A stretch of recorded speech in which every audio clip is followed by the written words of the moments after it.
Sorry, guys. Mic wasn't on. Should have figured that out, but my bad. JP here with Leprechaun Fantasy Workshop. We're gonna look at DnD Beyond today. It's gonna be a lot of fun, pretty intensive. Not too intensive. It's just kind of a walkthrough of how I do things. Not saying you have to do it that way, but it should be straightforward and pretty simple. So hit me up in the comments if you got questions. This is for you guys. So, I mean, I know how to navigate this website pretty well. I use it for all of my campaigns. I use it for certain NPC creations. I use it for all my encounters. It's outstanding. We're going to do a couple things in here. I'm going to talk about what you can do, some of its limitations. I will tell you right now, this is not a sponsored thing. This is just I like DnD Beyond. And I was going to talk about it, recommend some things, and see, you can do some more to your games that you couldn't do before. Now, first off, I will tell you the DnD Beyond is free to join, but it just like, buying an app on your phone. There are things you can buy inside the website that will, I'm not saying it'll make your experience better, but it will unlock more so you're able to do more. So let's get into it. So we're under my account. It's not a secret. I'm on the forums as McNeil Inc., just like, my my Twitch stream is McNeil Inc. So, feel free to join me. Follow me on DnD Beyond as well. I don't really get in the forums all too much because I do a live stream. I do, other things. So, but I'm there, And so this is when you log in, this is exactly what it looks like. You've got, collections, you got game rules, you got sources, and all these things are dropped down in tabs of all the different things you can do. If you already are in a group and you're following me and you do a live stream, there's even a Twitch extension. I don't do that. I don't want to, right now I don't know if my players are comfortable, live streaming. But maybe down the road, I'm not against it, but right now, no. But there's a way that you can actually have it so when your players input information in D&D Beyond, it'll actually show up in your Twitch stream. Really, really a great application, and it's really made the game so much easier to explain. I'm not going to people and going, hey, you want to play D&D? And they're, oh, I heard it's a mathy game. A lot of the math is taken out of it now, pretty much. It's amazing. So we're going to get into it. All right, so first off, as I mentioned in the subject line, let's create a campaign. So let's say you're a budding or aspiring dungeon master, and you've always run games out of, maybe you're doing a homebrew, maybe you're doing whatever. Maybe you're running Curse of Strahd, or you just got the beginner's box and you're running Mines of Phandelver. Perfect. I did Mines of Phandelver. That's how I started in here. So let's get started. Let's create a campaign. So you just go over to campaigns. It says my campaigns. Now it's going to pull up. These are all the campaigns I'm running right now, or have run. So I ran Lost Mines of Phandelver back in March of 2019. Then about a year later, my other campaign, which has been running for a couple of years, is on there. The Call to the Lord of the Nine Hells. This one, it's not really top secret. I just put it as top secret so my players wouldn't do whatever. But that's going to be Curse of Strahd. I'm planning on running that in October. So all you have to do is go in here and click campaign. Now the first thing you would do is create an account. I'm not going to go into that. I already have an account. When you log in to it, you're going to create it. It's going to walk you through how to do that. And I'm not going to input a bunch of information and make a bogus account. So campaign name, let's call this the Learning Campaign.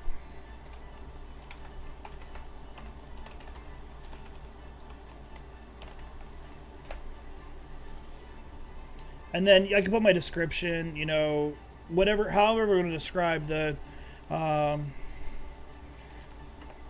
group of adventurers. Learn DnD Beyond. I don't know how a 0 got in there, but all right. And then we just create our campaign. Boom, there it is. Easy, right? So if you are one of those people who, like me, is a big binder person, I could have written up a huge description of my campaign that you want to be sure you want in your description. That's where your players are going to be able to see it. You're going to be able to see what I'm talking about in a second. When I hit View Campaign, it has this awesome little code box here. And all your players have to do is you can literally copy this link and text it to them, email it to them, whatever. And it will tell them to create a character, essentially. And they'll build a character. And then it will assign that character to your campaign. Now you can see DM notes. Those are private. Those are just for you. You can put whatever you want in there. I mean, you just hit edit notes and it'll give you a box just like you saw in the description. And go crazy. DM notes, public. This is where you can put notes that your players, of what happened last session. Session 1. And you can put it in. Now, I, as a DM, I don't keep notes for my players. If they don't remember it, if they didn't write it down, meh. It's, and I've got a number of players who are we do an online campaign currently because of COVID. And they'll do digital stuff now. And they'll type it all up. And then sometimes I'll ask them for their notes. And then they'll give me crap because, well, you won't give us your notes. Well, yeah, I'm running a campaign. I'm not typing while I'm, running the campaign. So I can't, you ran into NPC A, B, and C. Can you remember? Tell me what their names were again. And I try and jot those things down, but a lot of times I'm in the motions and going at it. Anyways. So let's not get into that. Let's do it as if, I was a player. So I'm going to copy this link. I'm going to plug my link in. And I could assign one of the characters I've already made. These are just a bunch of characters I made for different games, different whatevers over the years. Or I can just create a character. So let's create a character. I know we're kind of stopping and going on another tangent because we just made a campaign, but that's fine. What I always do, I do add Critical Role content. Some of the stuff Matt came up with, I like. I've never done the Rick Morty content, so I don't know what that is. And I just this is always what I set it as.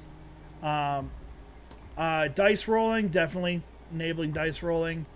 I don't do milestone, I do XP for my campaign. And we're going to get into that in a second of how that works. Hit point type, I do fixed. Encumbrance.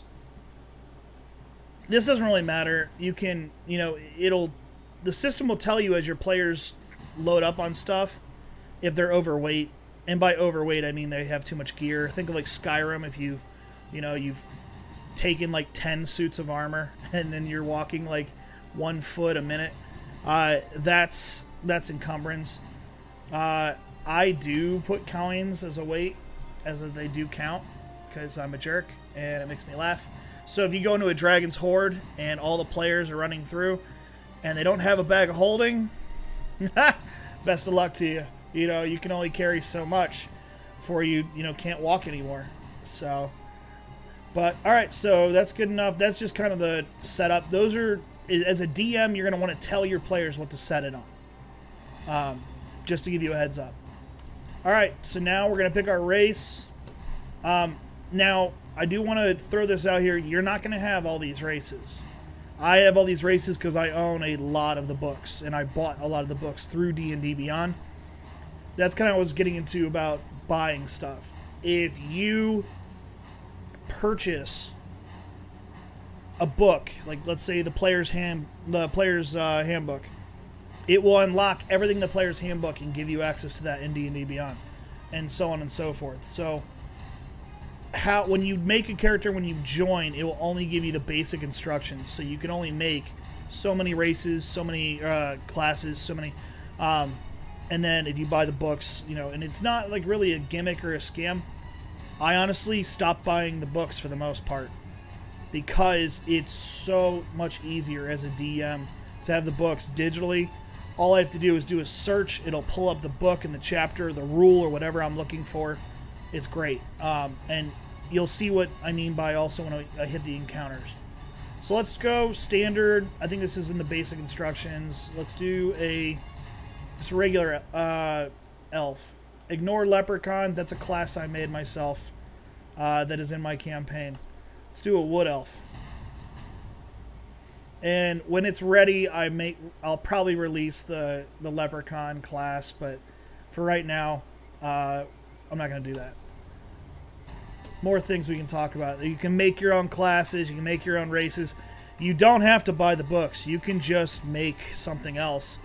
It's not going to be like, no, you're stealing this. So you do own the books. You just got to type a lot. You got to, input the stuff yourself. And then there you go. You have the classes and stuff. All right, so what this is, so we picked Wood Elf as our class. You can see our race.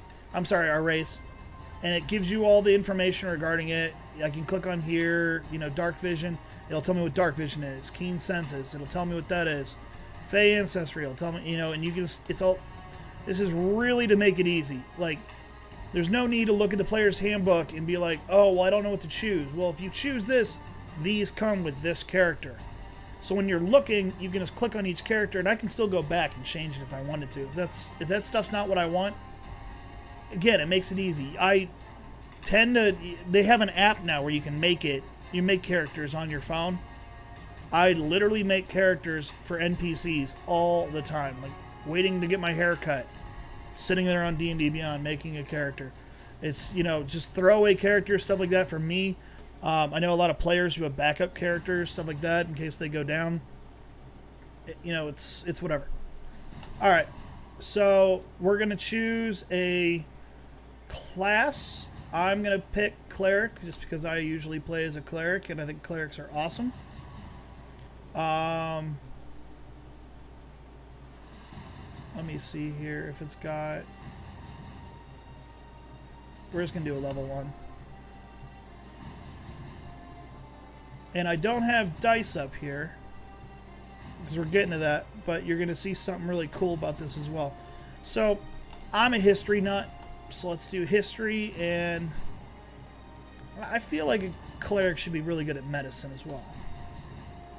And then we're going to choose our Divine Domain. Now, you're not going to have all these domains. Just telling you that right now.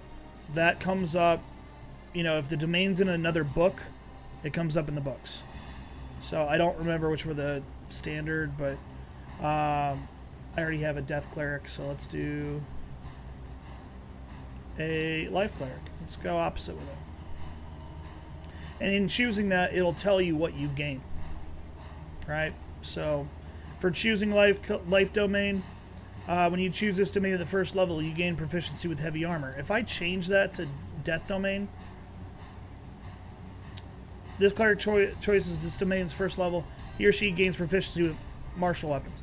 So it changes it up. So that's another thing about DnD Beyond. The more you unlock, the more you play it, the more you get into it. It really... You could make 8 million, trillion, bajillion, quillion, whatever, I don't know. Different characters, no one's going to have the same. And like I said, you can pump out characters in a few minutes. Alright, so let's get through that. Disciple of Life, this comes with that. Also starting at first level, your healing spells are more effective. When you use the spell at the first level or higher, restore hit points to a creature. Creature gains an additional hit points equal to 2 plus the level's spell level. Very cool. So, and I can click on here to see what's available at higher classes. I'm not going to do that. We're just going through the basics. Alright, so this is the part that everybody loves. Rolling for your character. So, I don't have dice with me. I mean, I thought about bringing dice up here, but I wanted to show you a feature of D&D Beyond. So, we're going to roll dice.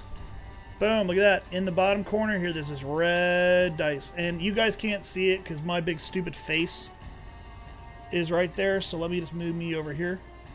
Boop. Alright. Now you guys can all see it.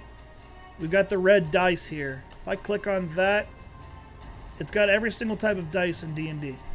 Except for a D2. Now, if you're going, what's a D2? It's a coin. Flip a coin. 50-50. I do use a coin all the time. Actually, I usually have my players do it. Anybody got a coin? Flip it. Alright. So, for this, we need to roll our dice. And this will tell you how to do it. I believe it did tell you how to do it. Maybe?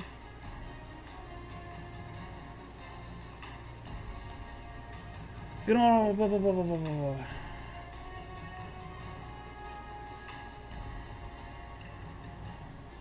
So there you go. It's got the auto rolling there, and it rolls for me. Ugh, that's terrible. I roll terribly, just so you know. Alright, that's not too bad. Okay.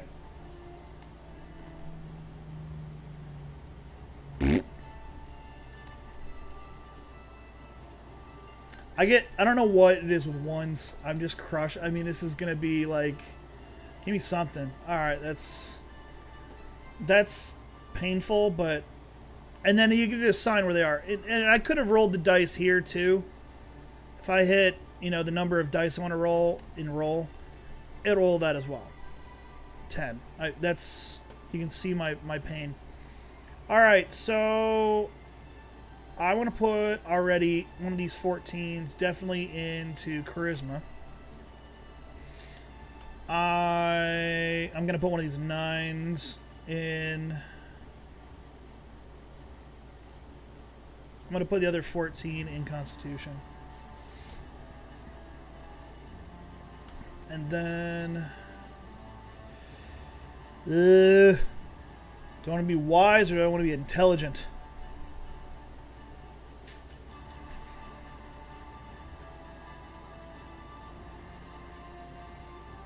Let's be intelligent. And that makes the rest of it easy. Just work my way down. Dex, maybe I'm an old guy or something like that. Old elf, you know, something like that. Boom. There you go. Strength, you got a -1 modifier. Constitution, a +2. Dex, it's at least a 0. And if you're wondering, well, how does that happen? It comes with the elf. Oh, no. I mean, it's not. I only have one negative modifier, which is strength, which is. But, yeah. So that's easily how you can roll dice right there. Like I said, you don't need to be anywhere, and this is how I can play with my players. Hey guys, you know, let's make a character together. Again, so let's get through this. I'm gonna name my character. I like Tolkien, and one of my favorite characters is Bard. So let's just name him Bard. And then you get to choose what his background is. Again, you're not going to have all these backgrounds. If you're playing on the basic instructions, you're going to have a limit, probably like I think it's like 8 or something like that. I own a lot of the books, so I have a lot more of them. But again, I don't buy any of the D&D. I mean, I still buy them, but I get them digitally now because this is so much more useful to me. So let's go with it. I like Sage, a wise scholar. And that will give you a set here. So my skill proficiencies, Arcana. Let's say, I mean, again, we took history already.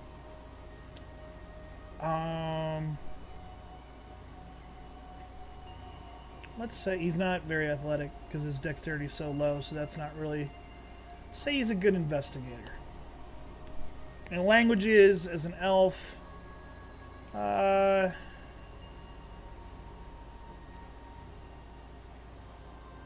Let's say he's a studier of the abyssal and celestial bodies. So, you know, good and evil. Not really that they're good and evil. You can have a One or the other. So again, because I took the Sage, I'm a researcher. Again, I told you he was old. And then these are some other cool suggested characteristics. So I would roll a D8. So let's just do that. I go over here. It'll tell me there's a D100, D8. I roll the dice. 7. I am horribly, horribly awkward in social situations. I feel like I'm actually rolling for myself right now. Just name this character JP. So here you go. We've got that one. D6. My ideals. Let's roll. 5. Power, knowledge is the path to power and dominion. That's an evil trait. But, it's...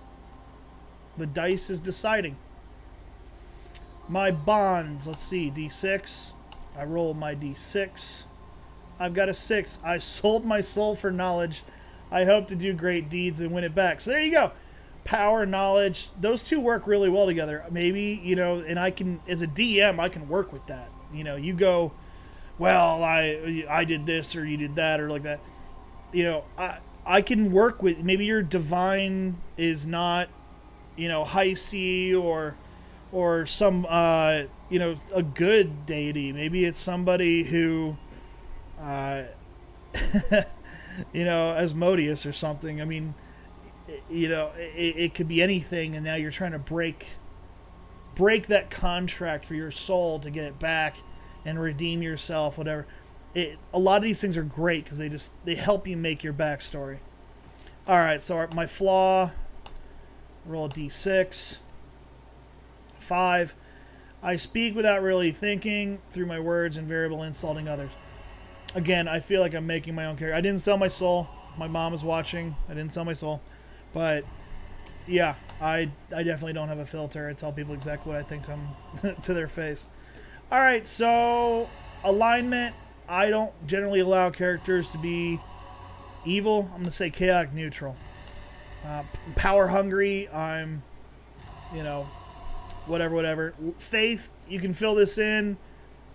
Pick a deity that you support, or whoever you choose to be a follower of.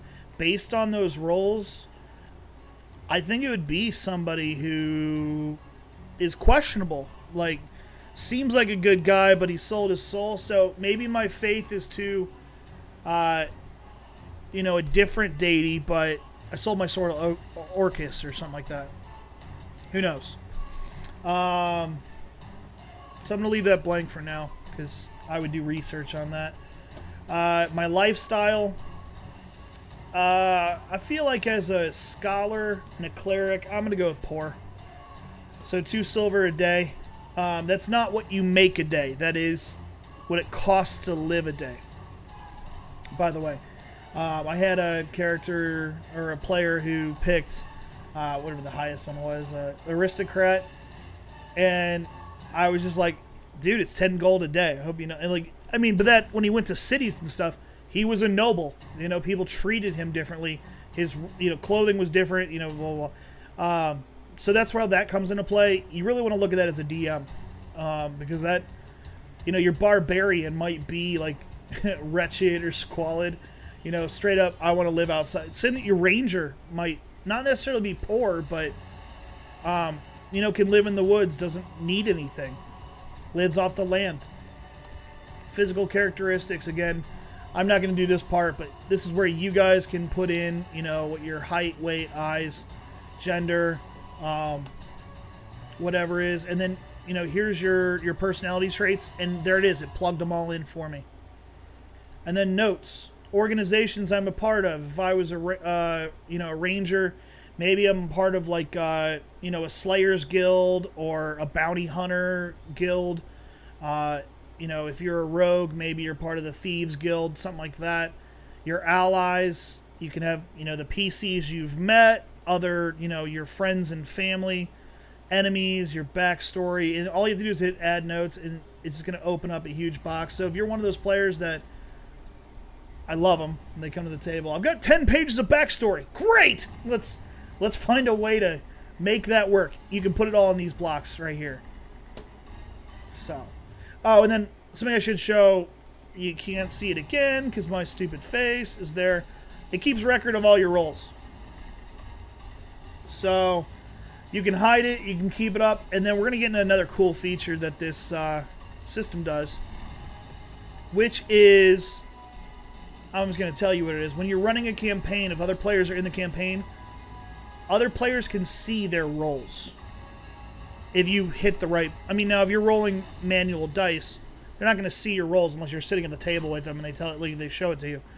But on here, if Bard the Elf rolls a knowledge check or something like that, the other players will actually... It'll come up in this feed that Bard rolled a inside check and got a 12 on it. And it does all the math for you. It adds your modifiers and that kind of stuff. And again, we're going to get into that.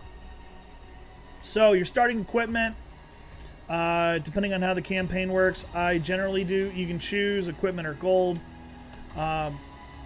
This is really cool. If you hit equipment, it'll give you what the actual technical equipment would be out of the book. So, you can start with a mace, or a warhammer. I'm not proficient with a warhammer, so I don't get a choice there, based on what I picked. What kind of armor? Scale armor, leather armor, chainmail. If proficient, I am proficient in chainmail, which I believe is heavy armor, which will give me it'll put me at a disadvantage on stealth checks, which is I love to do to my players. I mean, I don't really play as a player all that much, but I'm going to choose a crossbow for, so I have something at range. Let's do a priest pack. Includes a bed pack, a blanket, 10 candles, tinderbox, alms box, 2 blocks of incense, a censer, vestments, 2 days of rations, and a water skin. Incense, really cool to have as a cleric. Trust me on this. A lot of spells involve incense. So, what kind of... I can have a shield and a holy symbol. What holy symbol how do I want to have it? I can have an amulet, an emblem, a reliquary. Let's do reliquary. My other guy has a talisman or an amulet that he reaches out and grabs onto whenever he casts a spell. And then sage starting equipment, because I picked sage. These are the things that you start with: a bottle of black ink, a quill, small knife, letter from a dead colleague while posing a question has not yet been answered. This is something that's randomized, just so you know. A set of common clothes and a pouch containing 10 gold. And you just hit add starting equipment, and it'll put that in my inventory. So if I look at my inventory now, boom, all of that stuff's been added. And again, cool thing about D&D Beyond, as you play, as you add stuff, your if you're putting something into the game that doesn't exist, that you created yourself, you can create that item. There's a number of things I've created in my game. I have a dwarven puzzle box, and I'll show you guys that later. You can make whatever, if the players find it, it doesn't have to be something in the game. You can make it on here too. So I'm saying you don't necessarily have to pay anything to play through D&D Beyond. Now, if you're running a campaign like Curse of Strahd, I'm not telling you have to pay money, but it's very easy. It'll give you the book, and it'll give you everything that's unlocked in it. So every monster and all that stuff for the encounters is already in there for you. So other possessions, I added the quill, the letter from a dead colleague, and then you can also add items. So this is going to be like the entire list of everything from all of eternity. You have to load more. Generally, it's better to pick. Let's say, I want a ring. There you go. It's a ring I created. Dolus' Ring of Unprovoked Slapping. Dolus is a leprechaun that I created for my campaign. And he created a ring that anytime it's put on somebody's hand, they are immediately required to... They have to do a knowledge check, I think it was, or a wisdom saving throw. And if they fail, they slap the nearest person in the face. So, imagine how much fun that is for a role play. You give it to somebody who, maybe it's a formal situation. Give it to the king. King puts it on and he slaps his wife. Whatever. It could be used to terrible. If you're trying to get the royal vizier in trouble, the royal advisor, give him the ring and he puts it on while standing next to the king, and slaps the king. I mean, think of how well that would go over. I like making stuff like that in the game. So everything else here, the little black triangle means it's a attunement required. So yeah. Anyways, let's get on to the next part here. And now we get to see our sheet. So you can export it to PDF if you want to print it out, or you can just view it online. I like both. I like keeping a binder of all my stuff, but if you guys have played before, you'll know the sheet's going to change a lot over time. There's one thing I forgot. I didn't put a picture in there, and there's a bunch of other customization. You go to Builder. This is this anvil here. You can click on it. Boom, we're right back there again. If I want to change levels, I can put all my levels in here. My hit points, everything here. Where was I at for manage XP?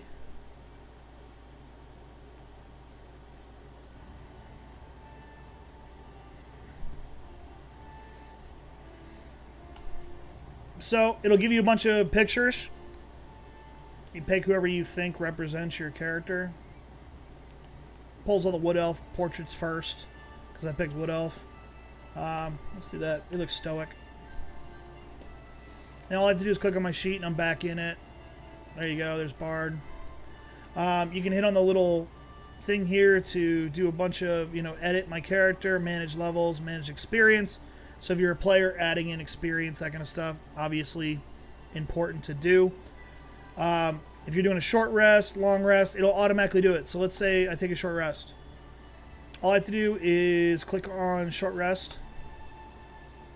Confirm in 3, 2, you just have to click it before, and it'll do your short rest. Reset maximum hit points changes during this rest. So if you rolled hit dice, if you have them, here's the hit dice right here because I'm a cleric at level 1. I have 1 hit dice. And if I use it, you can mark it, so on and so forth. This thing is so helpful. I mean, you can also get really customizational with it. This is just the current D&D Beyond Red. I don't know if these come in with... I don't know if you get all these for just in the basic pack or whatever. I don't really play around with these too much because it's just it's a looky thing. But, if I click on it, now it's gold, Artificer Copper, Warlock Iris, Rogue Ash, Cleric Silver, so on and so forth. I think you can also change your background as well. Again, there you go, change your backdrop. So, Cleric, it's already at Cleric, but maybe I want something else. Boom, there's a castle. Surprise. So, very customizable, very, very useful. Now, let's get back into it.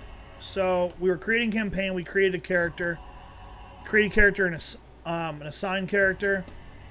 So, let's see if it assigned them. If not, because I was playing around a lot. Nope, so it didn't. So, all you have to do, if you didn't assign them, or if your players didn't assign them, all you have to do is just copy the link again, put another window. Here's Bard. Look at him. It looks like he's actually already assigned. But if I want to assign another character as a DM, let's say I have an NPC. It's traveling with the players. I can click on here. Come on.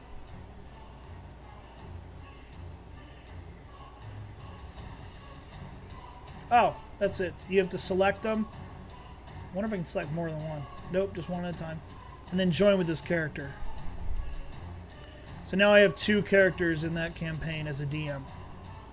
Maybe I'm playing as this as a character. Maybe you only got 3 people and none of them want to be a cleric. And so you decide you're going to play as a cleric. I've done that before. And then you have an NPC that joins in. And you can pull them out. All you have to do is unassign them, confirm, done.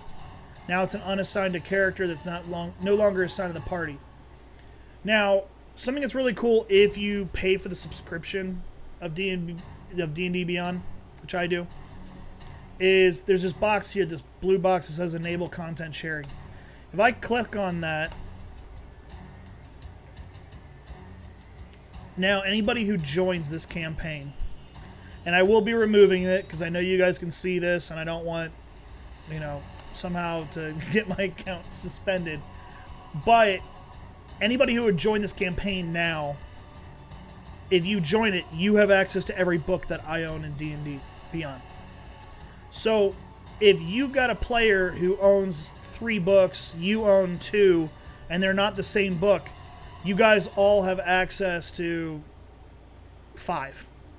I had to make sure I said 3 and 2. If anybody owns books, they're shareable, so everybody doesn't have to buy the player's handbook to, as long as that's clicked. Another cool thing about being the DM, and let's jump into an actual one of my actual campaigns. I'm sure my players won't mind. So let's jump into the campaign. I have 5 players in. It is content sharing enabled. I'm going to delete the learning camp. Well, I'll keep it for now. So I view my campaign. I can jump into any of my players' sheets and I can view them. This is somebody else's character. Not only can I view them as the DM, so I don't have to always go, hey, what's your knowledge? What's this? What's that? I can see it. I can look it up from my computer while we're playing. Another cool thing is I can edit it. So if I click on edit, I can edit the other player's characters. So let's say I have a player who joins who adds a bunch of equipment that they didn't, like magic items and stuff that I know they didn't get, or something like that. I mean, I'm going to talk to that character or that player and, yada, yada, yada. But if I were to assign something to a player that they found, I can assign it to them rather than having them look it up. Let's say I create 2 magic items. One is the cursed version of it that I want them to be able to not see, and then that one's what they would normally see that I don't want them to know it's cursed. I can assign it to them as the DM and not have to worry about them finding it under my homebrew stuff and then go, oh, this weapon's cursed, I'm getting rid of it, and metagame me. So that's another really cool thing. There's like 8 million ways you could use that. And yeah, there's all the notes that I have for my campaign. It's been going on for years. Anyways, so there's that. Very helpful running campaigns, that kind of stuff. And real quick, see the source books, like I said, if I click on the player's handbook, I have the player's handbook. So all I have to do is I have this wonderful guide, starting weapons and wealth. How does that work? We just went over that when we were making characters, but here you go. It's all there. And this whole chapter is exactly with all the pictures as you would see it in the book. Really helpful, very fast, very quick, very painless. And then, again, running adventures. Now, this one I have to be careful on because I don't remember I don't play a lot of the adventures. I have Curse of Strahd. So, again, if I'm trying to go, well, we're going to get to, this area, whatever. It's got it in there for me. And then it's got, the layouts, the maps, all that kind of stuff. Super helpful, super easy. I run my campaign with my tablet and my computer, and so I can just reference my book or like that. Now I run a homebrew campaign currently. When I run Curse of Strahd, this is going to definitely be there. And it's going to be on my computer 90% of the time. So let's get back into, so there's Bard. And you can jump in and out of anything. I've got multiple screens up. Here's the campaign. Here's Bard. Let's go back to our campaign. Let's create an encounter. Now, this is obviously going to be a little messed up. Nah, let's use my real campaign to create an encounter. That way, it'll actually do the rating system, and you guys will understand what I'm talking about. So, here I am on my campaigns. I just click View Campaign. and create encounter. So this is my encounter builder. You can see here average party level is 8.3. So it takes an average, it's got 6 players. And then over here is my encounter summary. It's going to make it so you don't accidentally TPK your party. Now, I don't exactly follow this completely, but it's very, very useful. And what I mean by I don't exactly follow, you'll see. Let's come up with. If anybody in chat's got a monster that you want to throw out, I'll throw it in there. Let's throw it out there. I don't really care. I'm gonna put a bunch of stuff in here though. So, let's put gelatinous cube. I love gelatinous cubes. They're wonderful. They're the Swiffer, so if I click on it, it'll give me a pull-up box of what the stats are.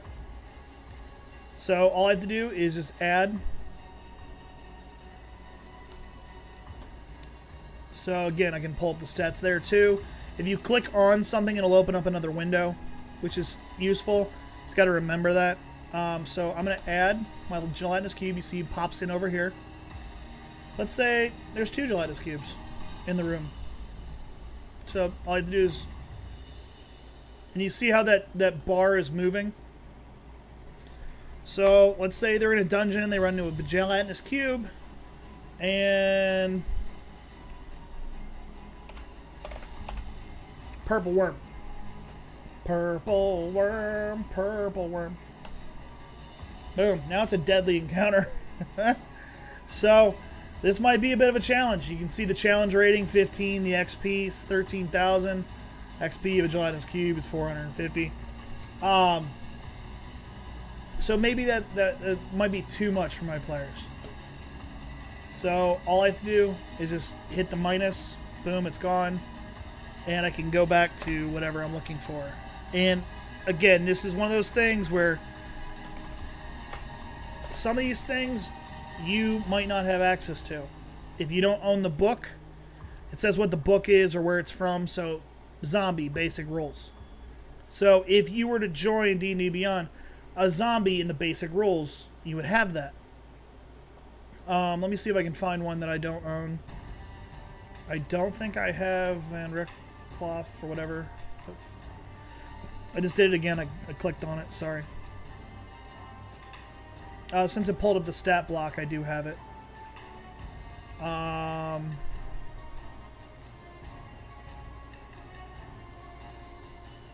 Sorry, I have a lot of books, guys.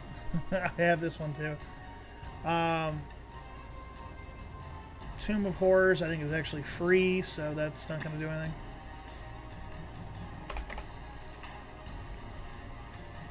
I don't think I have this one. Yeah. So this is what it looks like if you click on a monster that you don't own the book for. It'll ask if you want to buy it. You could actually just buy just the monster. It has it all, broken down by price. If you wanted to buy a Hill Giant variant, there you go. So that's something to consider. I'm not here to make money for D&D Beyond, though, so I'm going to hop out of that. I just think it's a good tool. So yeah, no one's anything in chat yet, so let's throw in, all you have to do is put in like goblin. Let's throw in a goblin boss, and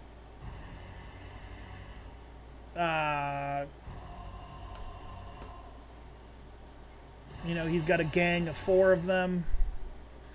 Maybe they're working with some gnolls. I love gnolls. There's tons of them. And then you can see here challenge ratings. Yada, yada, yada. So, let me see here. Let's throw in a couple gnolls just for giggles. Gnoll vampire. That sounds like fun. That puts us in the danger zone, but that's fine. So, I just wanted to show you guys that. You can also use these as filters to find stuff. Again, you don't have to, but it's a useful tool. So I'm going to save this encounter, and then it pulls up by the way, I often will make an encounter while I'm at the table with my players. I try to do all my pre-planning before they get there, but they do stuff. You know, I had last session a player. There was a floating crystal of pure necromantic magic, and it has resurrected like a zombie beholder, a zombie Tyrannosaurus Rex. There's a bunch of zombie stuff. And they were able to fight through everything, kill everything, and immediately he goes, I want to touch it. And he just touched it, and it did, 12d. It was 10d12 necrotic damage, and totally took him out. So, you never know what your players are going to do. I love it. It's great. So, let's run the encounter. So, there it is. All I have to do is hit run encounter. Here's my initiative. Boom. I have all my players roll. Now, let me do something here. I'm going to pull up my phone real quick here, because I want you guys to see what I'm talking about you being able to see what other people do. I control Thurkrid, the Haunted. So, and don't judge me when I get a low initiative. My players love the fact that I never get above like a 10. So, all I have to do is hit initiative roll. Now you guys see it, Thurkrid the Haunted rolled a 9. It will pop up for every player in your campaign if they roll through the app. So I just put in 9. Thea always gets like a 20 because Ranger. Levi always gets like a 25 because Rogue.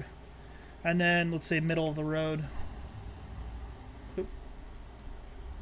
And then Barbarian, random. Wizard, random. And then I don't really roll for my player or my monsters because I don't want to take any time away from the players. So I just always hit auto roll initiative. And there you go. And by the way, it is taking into account what their initiative bonuses is. So a gelatinous cube has a -4. 2 to, yada, yada, yada. If it's in a group, I should also add this. If it's in a group, if you want it to roll together on the same initiative, you need to do that on your own. So you need to add multiples rather than put 2 and 4 like I did. Otherwise, they're going to be in the same initiative. Like the Knolls, I put in as separate. Each one of them has a different initiative. And then you just hit start. And boom, you're off to the races. The Rogue is going first, then the Ranger, then the Gnoll Vampire. And here's another cool, helpful tip to you guys, your DMs out there. All you have to do, I don't own this book. I should probably have checked on that. But let's go to the other one. There you go, Gnoll. So let's say the initiative order gets down to this Gnoll. It's got his hit points here. Again, you're in control as the DM. You can change. Now, this is going to show 0 because I don't own this monster. I'm not going to buy the monsters for witness sake. I just like vampires, so I added them in. But if say I want to auto roll for the Gnoll to actually give them individual stats. 19, that's less than I had before.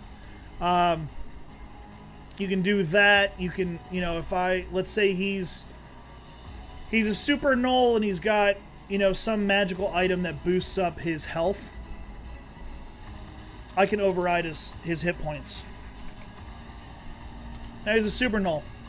120 hit points. Let's say the Rogue gets sneak attack and does 25 points of damage. 25, boom. Let's say, the Ranger hits him with an exploding arrow and it's insane damage. Boom. That tells me, and it gives me an indicator. It starts going red, and then the lower it goes, it'll blink and all this other stuff. And it helps me as a DM to narrate. When they ask me, well, how's he looking? If the red's not there, he's looking okay. He's looking fine. If there's red, he's looking pretty rough. He's swaying on his feet. He's whatever. And then let's say, when the little Knolls pops a potion or something like that, he's starting to feel better. He heals for 40 points. Boom. The red goes away. They don't have a thing for me to control the players' hit points, so I don't know what they're at. I'm just happy with that. I do want to let you know they might add that. They have been adding a lot in DnD Beyond. If you see these blocks here, like I said, I can roll. All I have to do is now click on that rather than going over here and clicking a D20 and adding +2 and all that kind of stuff. I can select who's going to see it. So, as the DM, do I want everybody to see the roll? Do I want just myself to see it? And by the way, this is really great. Every time I roll something, they're all getting notifications that Thurkrid rolled this or something. So, very cool. The encounter thing's great. And then after the encounter is over, what I tend to do is I go back to the very beginning of the encounter.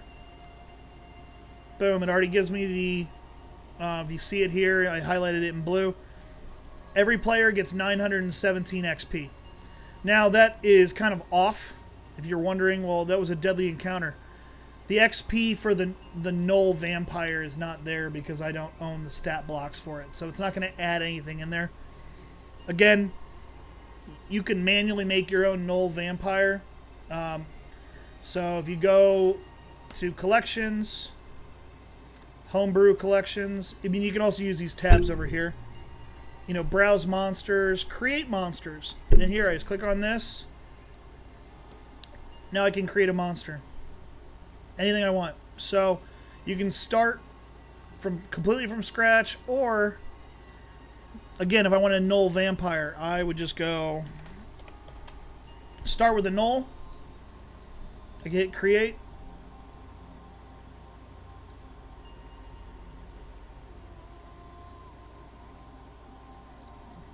Pulls up a copy of a Null, and then I just go in and add whatever vampire-esque stuff I want. And now you have it. Now, here's something to keep in mind. D&D Beyond is very friendly about, you know, copying their stuff and using their stuff. But they actually do have like a built-in plagiarization thing in here. So if I just tried to save this as my own without changing anything, I would not be allowed to share it with anybody. I can use it in my campaigns, but it won't let you share it just because, again, copyright, infringement, and all that kind of stuff. But it's a very cool tool, and it's more than just creating monsters. I go to creations again. Here are some of the creations I've made. So, I've got 2 copies of Nulls now that I don't want. But let's go to, you know, an Ancient Mimic. This is private, never submitted. It's because I haven't changed it enough yet for me to be able to share it with public. Now here's an Ancient Mimic that I created, that I have for my game. And then you can also do like magic items. So let's go back to... So my homebrew creations, this is a popular item that a lot of people have used. Like there's 2 players who have added it. Now these aren't players in my game. These are other people. If you make it public, other people can find it and go, oh, that's really useful. So you can literally shop through the game of other things that other people have created and go, I want to use that for my game. That's a cool idea. So my chronograph of time. This just gives you a basic description so you don't have to open the whole thing. Once per day, this ancient relic can be used to cast both slow and time stop. The watch requires a full day to rewind itself. So it's a wondrous, extremely powerful item. There you go. I've got a picture of it. It's a pocket watch, and it controls time. So, yeah. And again, it's one of those things that it's really easy to create, to add. You can grab stuff from other players,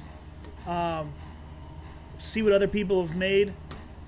But like I said, we're getting into other things here. So I've gone over encounters, we've gone over campaigns, we've gone over my characters. Again, your homebrew, you can make stuff till the cows come home. Got 3 pages of stuff I've made, just random. And like I said, some of this I use in my campaign. Some of this is something I made for other players to, my players to find eventually if they ever find it. Then I can go and literally search what everybody else has made. So browse. Let's browse magic items. This is, you can see the author. All these different people have made these items. So let's just go crazy here. There you go. 2 fish wire yo-yos. A chain mace. Balor's whip. A big knife. I like it. You know, you can look anything up. I'm sure Indiana Jones's whip probably exists in here.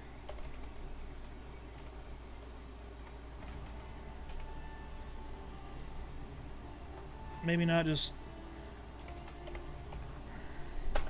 It's not a lot of whips in D&D. Let's see if how many...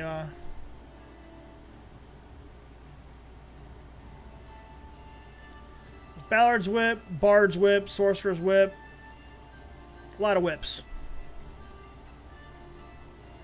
I still want to see if there's an Indiana Jones whip.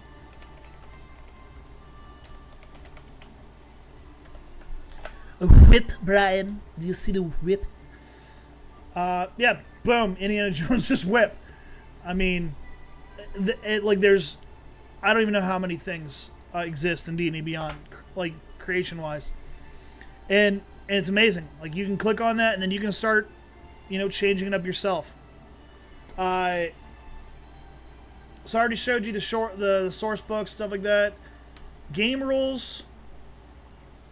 Again, it's really, all this stuff's really well organized. How to use the ships.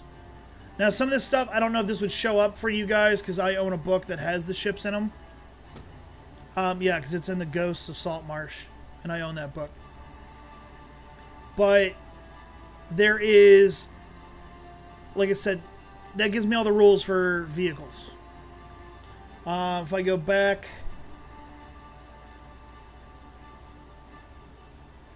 you know, rules for equipment. There you go. You got all the equipment. Bad news bullets. If you watch Critical Role, that's the bullets for bad news that Percy carries. This is a huge expanse of knowledge that you guys are always able to use for your games. For the most part, totally free. Like, access to it's totally free. The stuff where you're sharing books and, you know, getting things unlocked, obviously that all comes with, you know, paying a subscription. The subscription, I think, for the Dungeon Master is... I want to be careful here.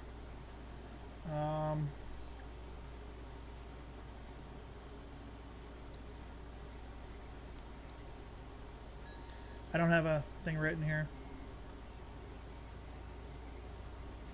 Marketplace.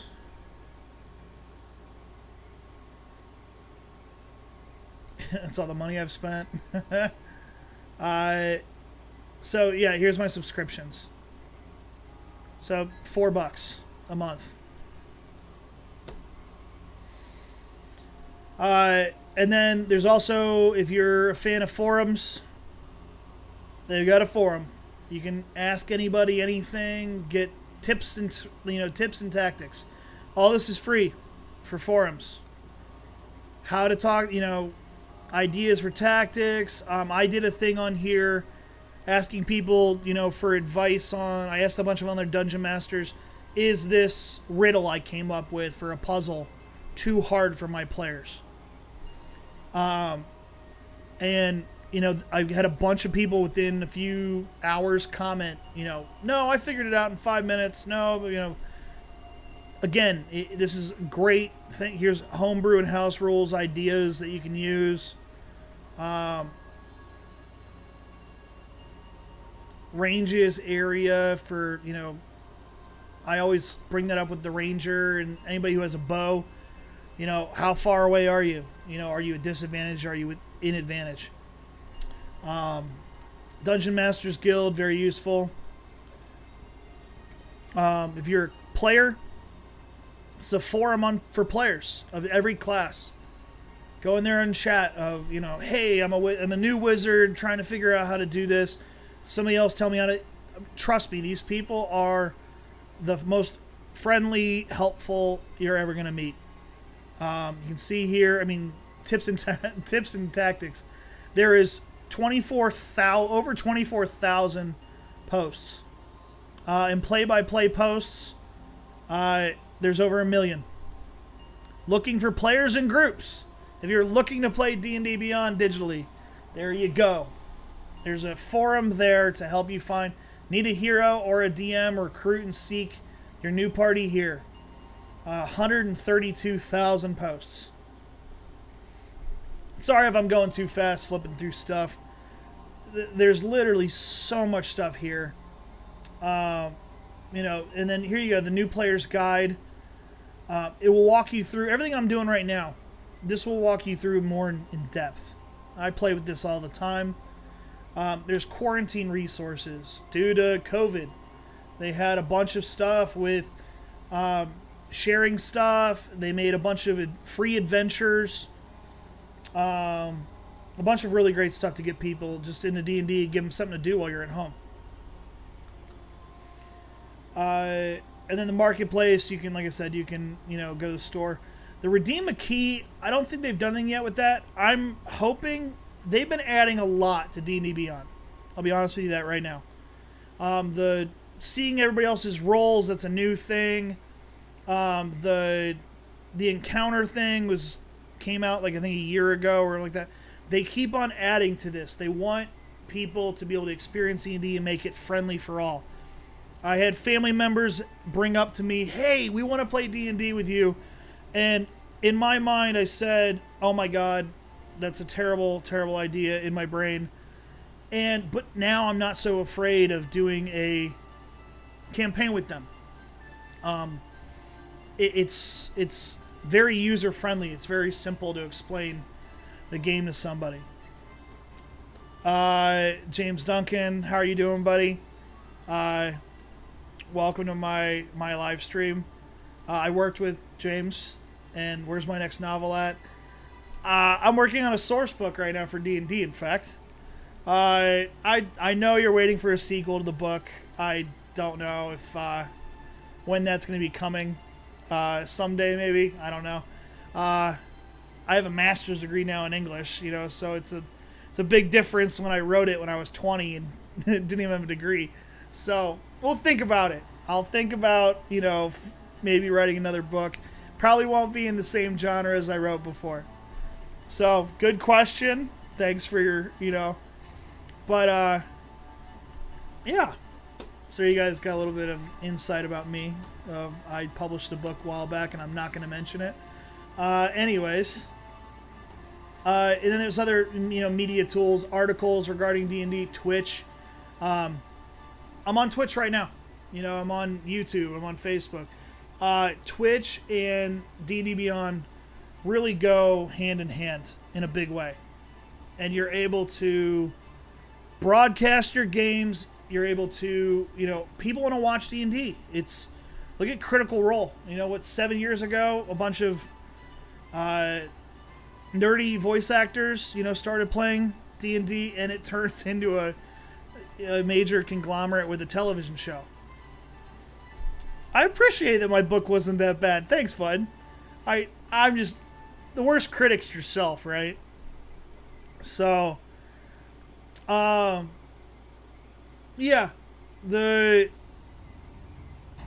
so to get back into this, you got your encounter builder, combat tracker. I've never really used this. You have to be a paying subscriber, I believe, for this because it's an alpha. And then there's a survey. They take your input regarding everything. They want to make it better for you. So, yeah. So that's kind of a rough overview of D&D Beyond. There's a mobile app. Download the app. You can, like I said, I make players all the time. NPCs, players for games I'll probably never play. Just weird shit. Like, hey, what about if I made, I'll look at something and, and go, how funny would it be if, I made a wizard that was like Harry Potter, but he's an alcoholic and it's like 50 years after he fought Voldemort. Character idea. Boom. Just throw it together. Whatever. So yeah, I mean, anybody got any questions, comments, concerns? I mean, I know I normally ramble on for about 2 hours, but I don't want to do that to you guys today. I mean, I showed you guys what we've got here with D&D Beyond. It really is awesome. I mean, I'm getting notifications here. So your threads that I follow, I get updates on them all the time. They've got a social community in here, so with my account, the more you comment, you actually can move up in rank just like you would in D&D. And you can choose your quest line. I can't remember what mine is. Let me see here. Yeah, my titles. So these are all the titles I've unlocked. I am currently a veteran, is my title.